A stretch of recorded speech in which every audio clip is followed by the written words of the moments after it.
He had an issue with it burning up cables and the V-glide in it, and he says it was just getting super hot when he would run it.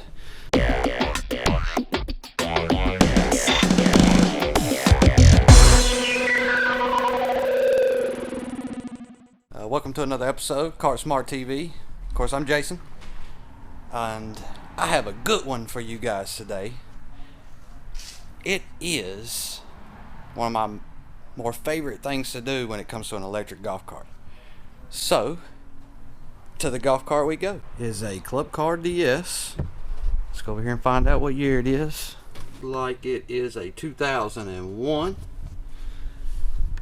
And this customer brought this cart to us because he had an issue with it burning up cables and the V-glide in it, and he says it was just getting super hot when he would run it.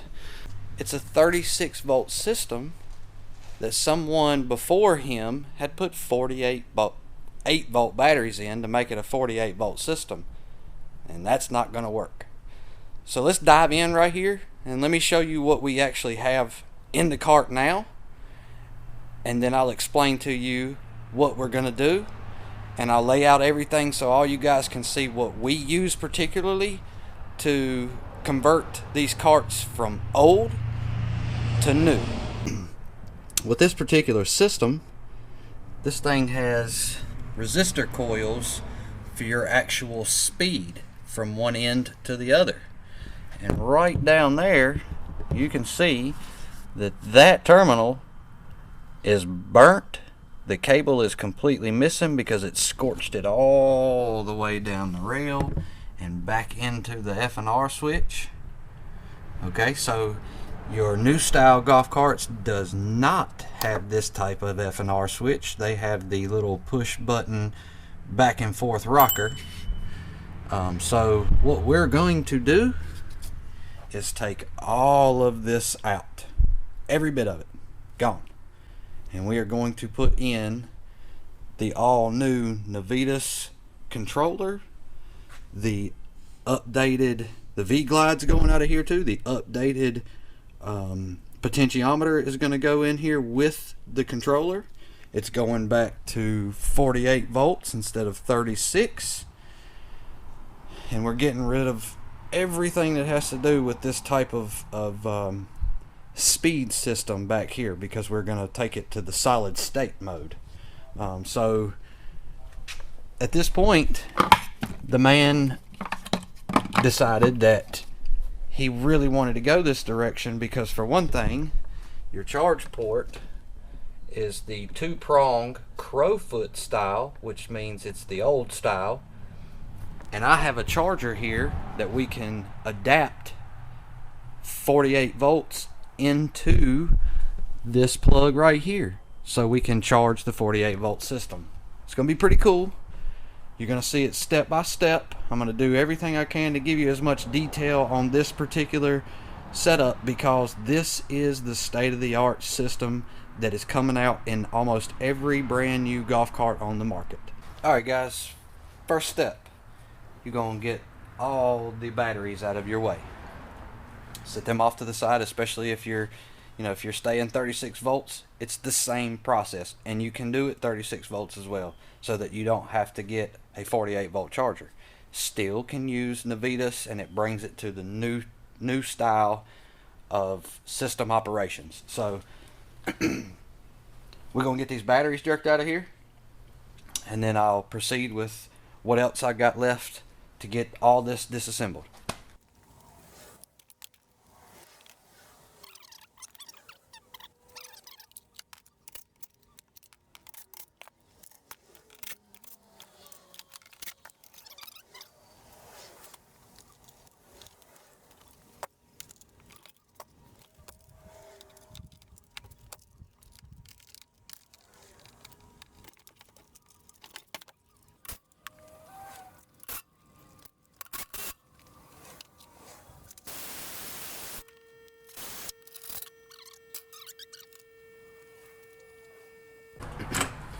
So there's two bolts, one on this side and one on the opposite side.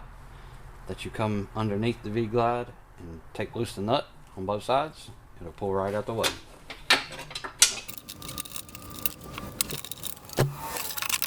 So there you go. That's how simple that is. Now if you can see right there on the end of that brush area how badly melted that is, that's due to the fact that it passed 48 volts through a 36 volt system. You can't do that. It'll burn it up every single time, and it will continue to do so until you fix that problem. So we're fixing that problem. Alright, we're going to move on to getting the solenoid out.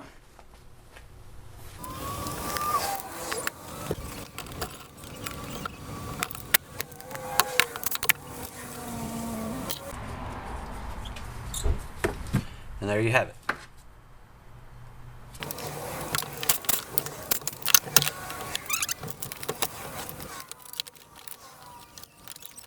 And there that is, with all the wires still attached. Alright guys, so with this conversion we are using a Navitas controller. You can see it there. I've already got it installed. A couple of 5/16 self-tapping screws. You come up with a system like that. Luckily the heat shield was still on this particular golf cart, and I love to use that heat shield because it's really sturdy the way it's mounted in the golf cart already. It's a really thin piece of aluminum. I've never had a problem doing it this way. Love it. But that's the controller we're using. Alright, so here is our wiring harness. It's labeled to where everything should go. Tow run switch, your small terminal solenoid wires, all your plugs you need for your forward and reverse switch, speed sensor, key switch, all that good stuff. We got our forward and reverse rocker pod with the switch. Nice heavy duty solenoid. Your potentiometer.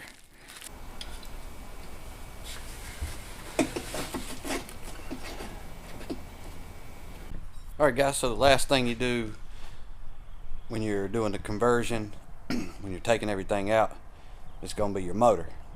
Super heavy, keep that in mind.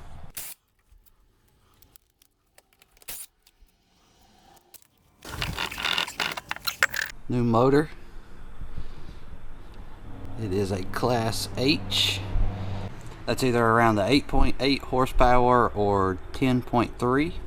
And as you see, it is 36 or 48 volt compatible. So you can use it with either system.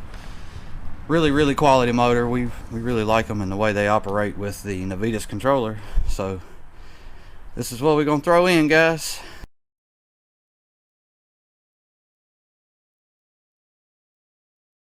Shock problem. The whole body of the shock is in the way, so the motor can't kind of shift into the like straight into the input shaft. So let's get this shock off.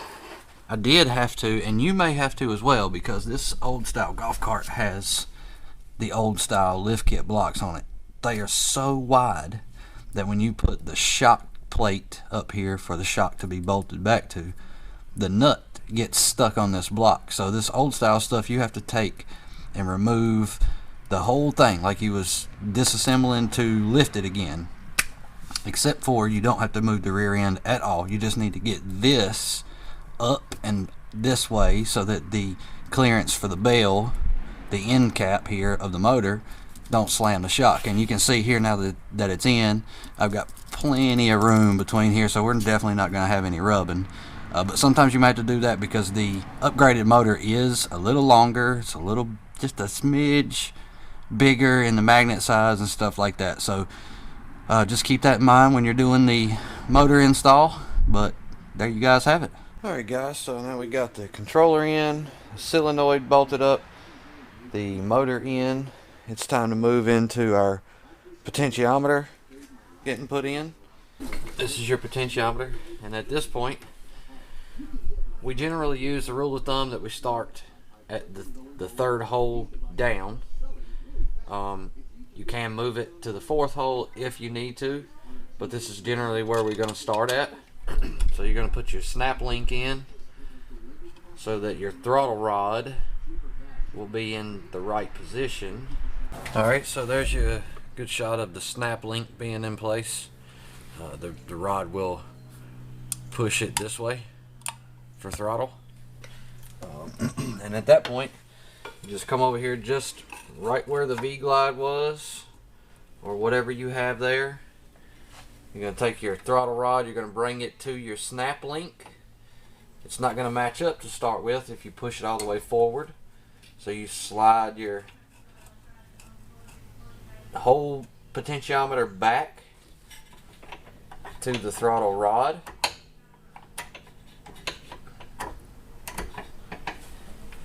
And then you're going to hook it like that. It's hard to see. I'll bring you in closer in just a moment. But at this point, you're going to put just ever so slight pressure forward. Not enough to make the whole thing move, but just enough to put the throttle box in the proper place. Don't go all the way tight with it. That way you can adjust it back and forth like this, just ever so slightly. That fell in a good spot, really good spot there. I like that. Alright, there you have it. Now, when it comes to as much wire as they give you, you can, absolutely can.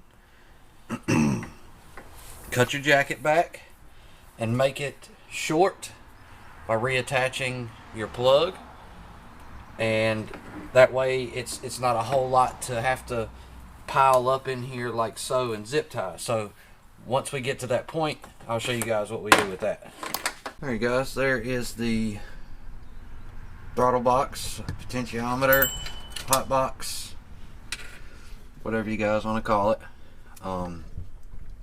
Important part is getting that set right the first little time, and then you can go back and adjust to lower it down if you need to. The key is to not let it hit right there between the support structure on the frame and the throttle rod.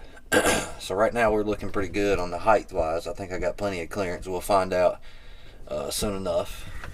And then like I said, you can take that and shorten up your harness there and splice the plug back in so it's like it never even changed.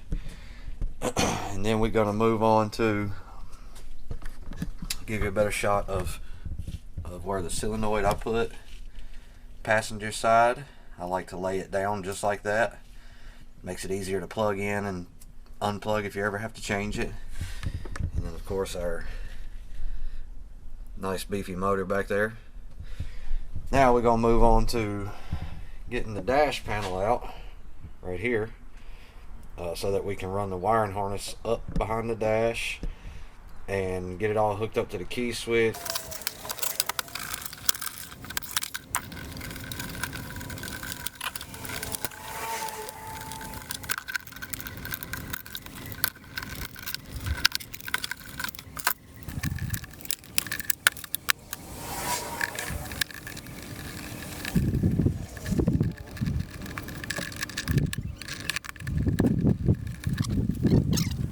Alright guys, so now I'm going to get my wiring harness, you know, the key switch area, part of the harness, everything that goes forward. I'm going to go ahead and pull it under the cart and get it run up here to the key switch, get all that reattached, and go from there. Okay guys, so I had to do a little bit of wiring off camera, or routing rather, off camera. But you can see I got my wiring harness run up into the dash area. Got our key switch hooked back up, got our voltage meter hooked back up. So at this point, when you get this laid out and ran through your dash compartment here, at this point, just leave this undone and alone until you're ready to power this up, because you want to be sure that you are seeing the meter work. If it don't, and your key switch works, if none of that's working, you don't have to go back through and pull the dash back apart again. You've already done so. So just leave it this way until you get it ready to power up. Okay guys, so now you can see that I have shortened the length so that way I can strap this up good, nice and tight right here. Can't move, can't vibrate off, can't unplug, can't do any of that, because I'm going to actually put a strap right here to hold this plug in place. And it's pretty simple. You just cut the wires color to color and solder them back in or butt connect them. It's totally up to you. Also, you don't even have to do this. You can loop all that wire up, squeeze it together real tight, put a zip tie on it, but I choose to do this way because I like to be as neat as possible when it comes to all these wires. So just keep that in mind while you're doing this. Alright, time to move on. Now we're going to focus on the rocker pod. All you have to do is run your wire through the hole from the harness. You'll plug into the rocker switch.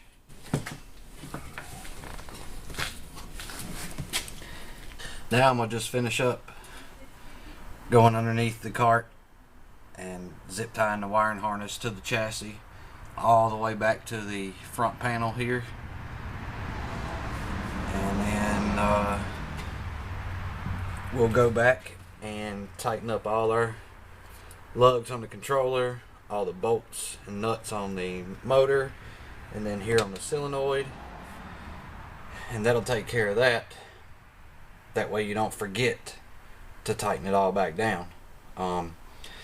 After that, it's going to be just as simple as putting the batteries back in, getting your charge port hooked up, and putting your battery cables on. And then at that point, you're ready to power up and see what happens. So that's what we'll be doing now. Alright, so now that we got it all cleaned up and all the bolts are tight on the controller, the motor, everything's good and plugged up in the forward and reverse and the potentiometer area, the tow run switch has been mounted, solenoid, all that good stuff. Now we're going back with the batteries.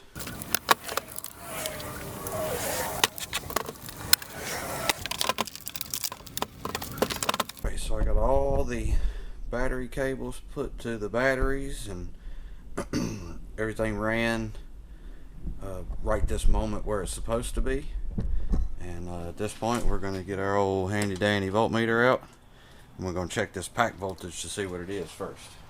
Alright, got 50.3, so we are in the magic number there.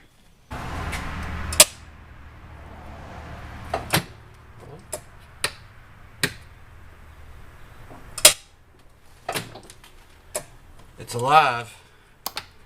I just have the one common thing that I always do is I have the green and yellow wire backwards on the forward and reverse switch. Super easy to handle, no big deal. Pull that off, you flip those two wires, and it'll be forward, forward, reverse, reverse. Nothing to freak out about. But you see that it's operating here. At this point, as I stated before, I've got to go in here and pull the rocker pod back and switch the green and the yellow wires so that the forward and reverse will be in the right directions, because right now it's just backwards. I do it every time. Every time.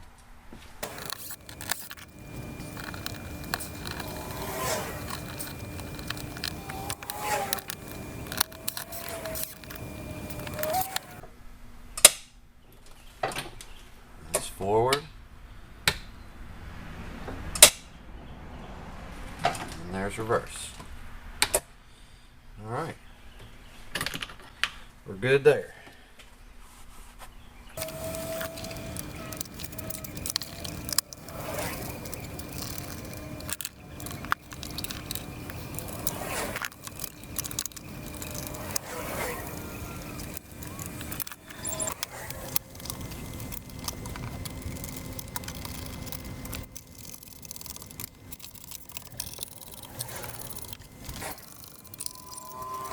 Quick recap. This golf cart was brought to us. Wanted to get rid of the old system, the old electronic system, forward and reverse, motor, the whole thing, because it kept burning up cables and V glides. So customer decided to go with the newest version of electronic systems. We put in the controller, the solenoid, a motor, the forward and reverse rocker pod. We rewired everything in the dash here with the original, or with the purchased wiring harness. All this come as a kit. We did the battery cables, and the only thing we have left to do is the charger. And I have that waiting back here off camera, and I'm just going to finish putting this all back together. I got to slip the dash back in, put the screws in it. As you can see, we got the battery meter operating off the key switch. I really enjoy doing these conversions like this, because this golf cart's going to be a whole different animal now. And it's really not that bad of looking golf cart. A little burnt orange color with some wheels and a lift kit and stuff on it. So this is well worth the money to keep your old golf cart and basically rip out all the old stuff and put this new stuff in, because it allows you to keep this golf cart for another 20 years and not have to be in the old system where the golf cart's melting wires and just not pulling good, or it's just really slow. This system will take care of that, guys. So if you got any questions, comments, please feel free to leave them. Give us a call. Check out the website. Whatever you guys need, we'll try to get you straight. If you want to do this system, please give us a call. Let us know what you have. We'll get you set up with what you need, and it's super easy to install. You guys have a blessed day. We'll check you next time. Hit that subscribe button. Like this video. Don't forget that notification bell, guys. Peace.